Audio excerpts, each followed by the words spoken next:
Barriga para dentro, bumbum de pedrinha, pescoço de girafa e nariz de princesa. Prontas, bailarinas? Nós vamos começar. Gurias, barriga para dentro, porque a única gorda aqui da sala de aula é a professora de vocês. Eu tinha 3 anos quando eu comecei a aprender a dançar. E 5 anos quando eu comecei a fazer aula de balé clássico. Eu tinha 9 anos quando olharam para mim e disseram que o meu corpo não servia para o balé. Com 15 anos, eu me formei em balé clássico e comecei a dar aulas. E com 16 anos, eu comecei a desenvolver um transtorno alimentar absurdo. Eu tomava laxante, eu parei de comer, eu emagreci muito, eu passava a noite inteira no banheiro, vomitando, cagando, e eu tinha ensaio. Eu tinha muito ensaio. Com 18 anos, eu entrei num padrão estético esperado pela sociedade, por quem imagina uma bailarina clássica, e eu pude dançar com 2 bailarinos internacionais, como corpo de baile, claro, porque eu ainda não era o ideal esperado. No teatro, no Salão de Atos da URGS. E com 19 anos, eu entrei para a licenciatura em dança na URGS e comecei a questionar muito aquilo que eu estava vivendo e aquilo que as pessoas falavam sobre o meu corpo. A verdade é que eu não estava tentando caber, a verdade é que eu estava tentando caber onde não tinha espaço para mim. Vocês já se perguntaram quantas vezes vocês já tentaram se diminuir para entrar num lugar que não comporta a grandeza de vocês? Foi assim que eu comecei a me questionar e a procurar o meu espaço, de fato. Quando você está acima do peso, o seu corpo se transforma num registro público, em muitos sentidos. Seu corpo está em constante exposição. As pessoas projetam narrativas presumidas de seu corpo e não estão nem um pouco dispostas em saber a verdade dele. Qualquer que seja essa verdade. Essa citação é de uma mulher chamada Rachel Gay, e ela escreveu um livro chamado Fome. Quando eu li esse livro, eu fiquei com essa pulga atrás da orelha e comecei a pesquisar e descobri o que era gordofobia. Gordofobia é a aversão a pessoas gordas. É o medo de ser gordo, é o nojo das pessoas gordas, que se efetiva pelo preconceito, pela intolerância ou pela exclusão dessas pessoas. É uma roleta de ônibus que uma pessoa gorda maior não consegue passar. É um assento no teatro que ela não consegue sentar. Às vezes até a cadeira que vocês estão sentados e que a pessoa não cabe. Isso é gordofobia e ela é um problema estrutural. Na dança, isso efetiva quando a gente começa a pensar num corpo de balé. Quando a gente fecha os olhos e imagina essa bailarina, com certeza vocês não imaginam um corpo que nem o meu. Porque está no imaginário de cada um uma pessoa branca, feminina, magra, às vezes, geralmente loira, de olhos azuis. Um padrão estético. E a gente descobre que é preciso ser muito, muito menos gordo para ser gordo na dança. Esse padrão estético ele se construiu lá em meados do século XIX, 1800 e alguma coisa. Mentira, 17. Desculpa, gente, eu faço dança, eu não sou de matemática, não sou de exatas. E foi quando começou a se desenvolver o balé romântico. E as mulheres que dançavam ganharam protagonismo, foram criadas as sapatilhas de ponta. E um novo padrão estético, naquela época, começou a aparecer. Um grande maître de ballet chamado Filippo Taglioni tinha uma filha chamada Marie Taglioni. E ele decidiu que queria colocar a sua filha em destaque. Nepotismo, né? E aí ele decidiu criar um balé para ela. E criou as sapatilhas de ponta para que ela se destacasse. Porque, para a época, ela era considerada fora do padrão. Ela tinha braços longos, pernas compridas, ela era alta e magra. O mesmo padrão que a gente tem concebido hoje como deve ser uma bailarina. E a gente segue acreditando que uma bailarina que se identifica como mulher no palco, ela precisa ser um corpo frágil, ela precisa ser um corpo dócil, um corpo romantizado dessas protagonistas dos grandes balés, que sempre estão em busca de algo que nunca atingem. E geralmente esse algo que elas buscam é um amor impossível. Elas vivem por causa de quem? De um amor, de um homem.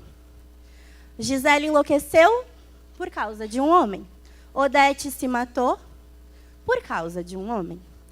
Todas elas estavam em busca desse lugar, dessa aprovação masculina.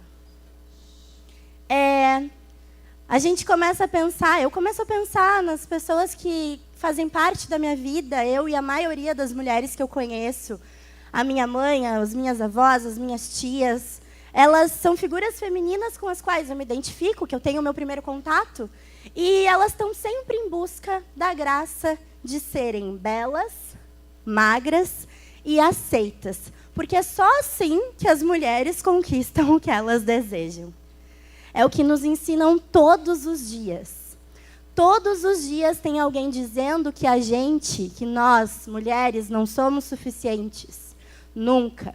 A gente nunca está bonito o suficiente. A gente nunca está magro o suficiente. A gente nunca é boa o suficiente. A gente continua ganhando menos, a gente continua tendo que buscar espaço e nunca chega a esse lugar. É uma ditadura da magreza. Uma ditadura da beleza, é a ditadura estética.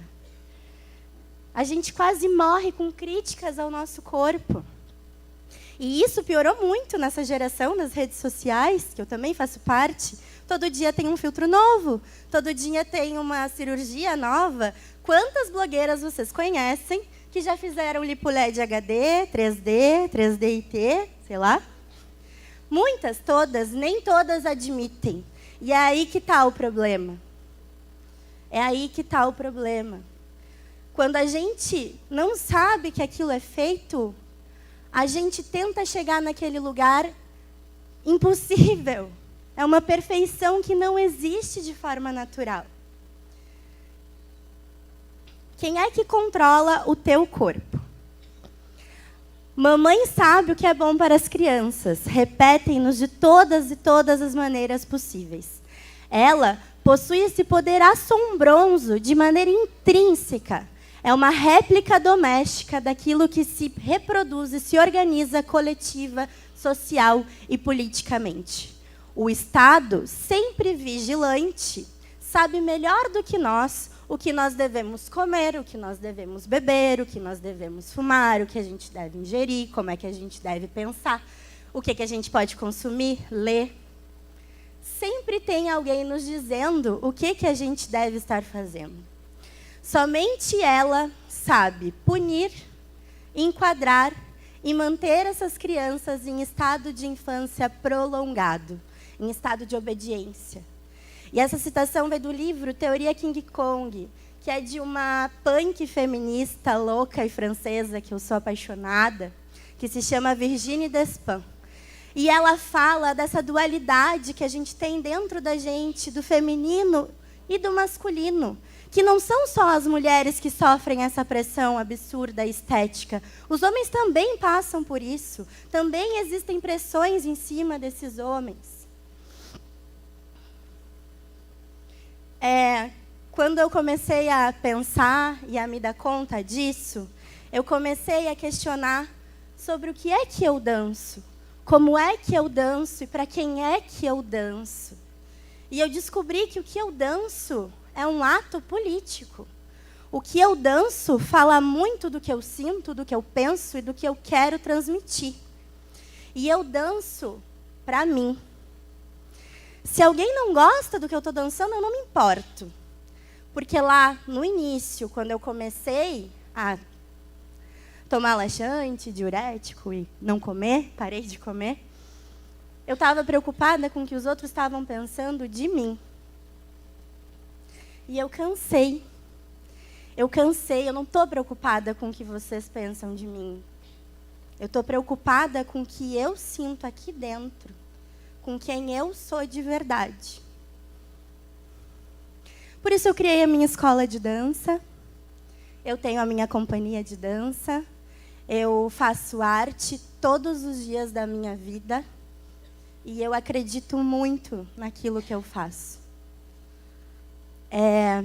Eu quero matar em mim, através da dança, o que me une como cativa e refém, aos sedutores poderes tóxicos que me subjugam. Eu não quero mais ser atraída ao que me destrói. Eu quero o poder de ser eu, nos meus próprios termos. Bailarina, disruptiva, que alarga e impõe o próprio corpo, quebrando paradigmas que já não cabem nessa sociedade. Eu danço. Resisto com as minhas curvas, mesmo sem caber.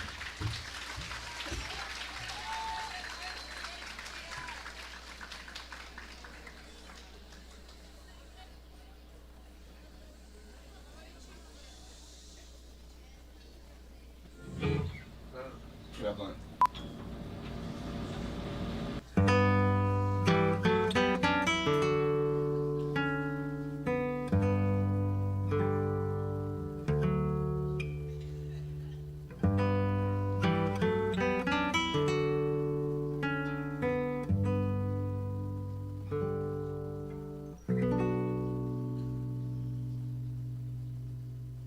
E eu vou dançar onde ninguém possa me olhar.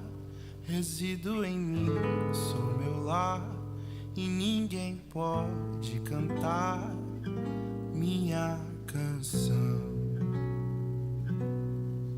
Um abrigo, um amigo, um acorde suspenso invertido, o silêncio da voz da razão.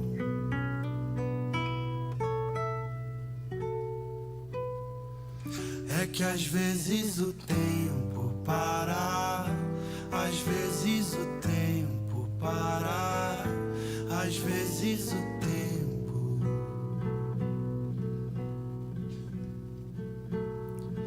É que às vezes o tempo para, às vezes o tempo para, às vezes o tempo. Eu não vou deixar que o tempo se esconda pra mim enquanto ele corre. Enfim, tudo possa voltar pro seu lugar.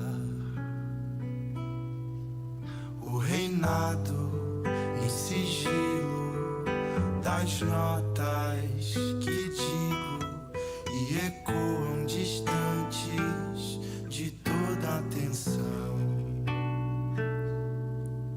O reinado em sigilo das notas que digo e ecoam distantes de toda atenção.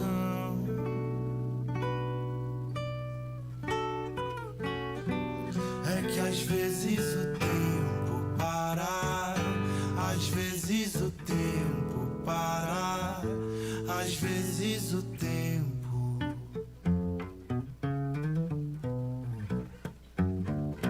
É que às vezes o tempo para, às vezes o tempo para, às vezes o tempo.